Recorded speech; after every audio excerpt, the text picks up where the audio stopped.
This is One on One.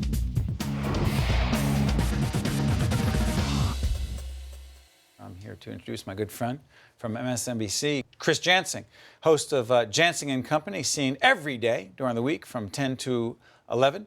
She is an MSNBC anchor and correspondent with NBC Nightly News. Good to see you, Chris. Great to be here. Thanks, Steve. You like a little place here? You like? I kind of am having trouble paying attention because I'm looking at your beautiful window. They're having a green market, which is so New York, right? Right. And it's a gorgeous day, so yeah, it's fun. You got a great studio, too. Yeah, not bad, right? Not bad at all. Not bad at 30 Rock? Exactly.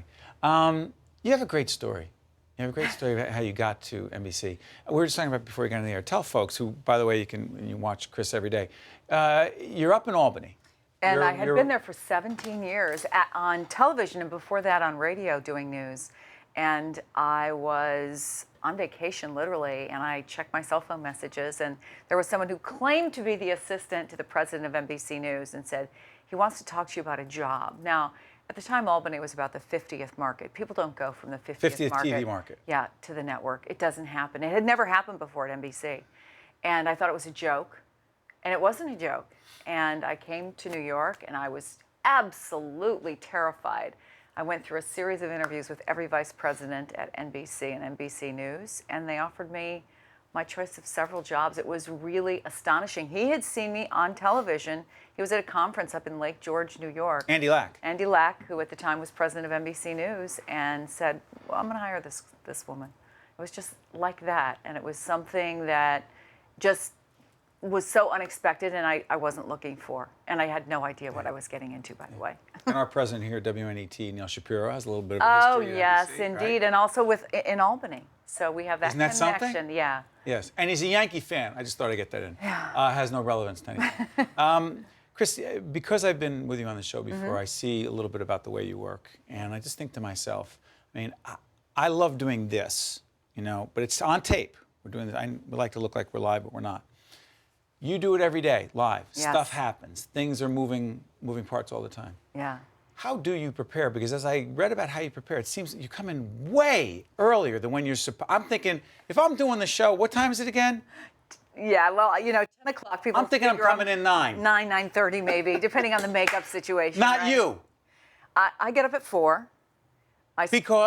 Because there's so much going on in the world and there's so many sources to read now. So every morning, whether it's on the way to work or I'm sitting in the makeup chair or having my breakfast, I'm reading the New York Times and the Washington Post and the LA Times and the Chicago Tribune and the Miami Herald and Politico and Real Clear Politics and the Wall Street Journal. And I could go on and on and on. There's so many great blogs out there. There's so many great websites, Huffington Post and Daily Beast. And I'm going through all those sources, and I've got one ear on the Today Show and MSNBC and Morning Joe, and I'm looking at tape. And, I think here's something that I learned very early on, even before I came to the network, but it's especially true now. Whoever I'm interviewing, chances are they're an expert on that. When I talk to Steve Adubato, he's going to know, he's got a PhD. He's going to know a lot more about the topic than I am. But I have to know enough to be able to keep the conversation going in an intelligent way for our viewers who are very smart. News viewers tend to be very committed, interested, and well-read people. And I want to be able to challenge them. I want to be able to ask the smart questions. And to do that, you got to do your homework. Curious about this. At MSNBC, as the station's gotten stronger. Yes, it has. It really has. We're very pleased. And other folks in the cable industry haven't been as strong recently, and you can read about, who they are. Question, how have you avoided some of the ideological insanity that has gone on in the cable industry? And I noticed, because I've got a lot of good friends over at the Fox News channel and MSNBC, they were the two primarily, and CNN, they're the ones who are struggling. Question, you have never gotten caught up in that. No. The back and forth. How have you avoided that? Well, it's obviously a conscious choice on my decision, on my part. I mean, I'm an old school person. I was brought up through journalism where our job was to tell people the facts and let them make up their minds. And I don't have a problem with opinion journalism when it's labeled as such. I am proud to work with people like Chris Matthews and Rachel Maddow and Lawrence and Ed and the Reverend Ed Schultz never holds back, right? You know, but that you know where he's coming from, and they're really smart people, and they're really committed people, and they're well read. They're on the phone all the time. They're working their sources. They're coming from a particular perspective, and you can watch them and know what you're going to get is a very well-informed opinion, not just somebody, you know, going off. But for me and what we do during the day, mostly at MSNBC, is the way that traditional journalists have done it, which is, you know, if I have a Democrat on, I'm going to challenge him. If I have a Republican on, I'm going to challenge him. I'm going to try to facilitate a smart, good conversation that helps people understand.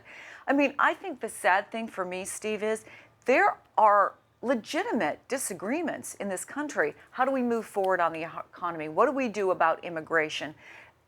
On and on and on. I could go on, but the fact of the matter is that people who watch our newscast want information to make smart decisions, and that's my job. If I don't give them both sides of the story, I'm not doing my job.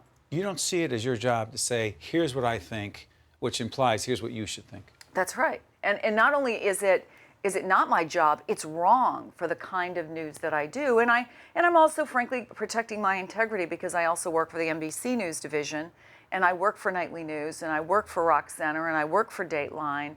And, you know, I think also when I go out, it's so interesting to me that people do treat you in a certain way when they know that you're an independent journalist, that you are somebody who is old school in the way I am. And I think that there's a certain level of respect that you get from both sides, and I just try to maintain that.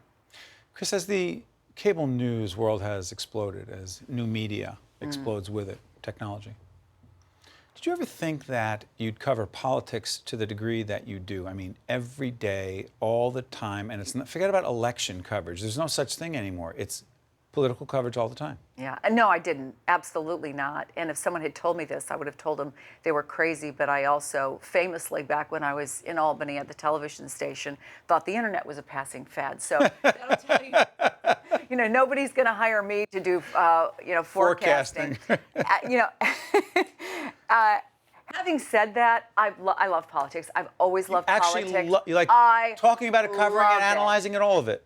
I grew up in a family of 12. I'm the youngest. I have 7 brothers. So I grew up in a competitive family. My mother tells a story about one time I was missing from my crib and she heard some yelling in the backyards and my brothers were tossing me like a football.